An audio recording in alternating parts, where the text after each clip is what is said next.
आमचे हांगा तालिगांव पायप फुटलेल्या सो हांगा तालिगांव हे डेली उदक नासता। हांगा आतां सारकें कन्स्ट्रक्शन चालू आसा, थंयच्यान व्हडल्यो व्हडल्यो गाडयो वयतात तरी परत परत पायप फुट्टा।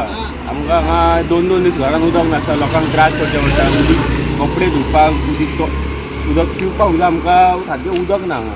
बांयचे लोकांचे परत परत बांयचे उदीक काडचें पडटा, हें करचें पडटा।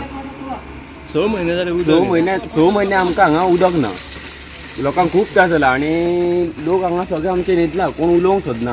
आतां हांगा इलेक्शन सोंपला सो आमी बरो सरकार निवडून हाडलेलो आहा। आतां ह्या बऱ्या नव्या सरकारान मातशें कितें पळोवचें आनी सगळें सारकें करचें, हिची म्हाजी नम्र विनंती। म्हाजें नांव सोहन पालेकर फ्रॉम तालिगांव।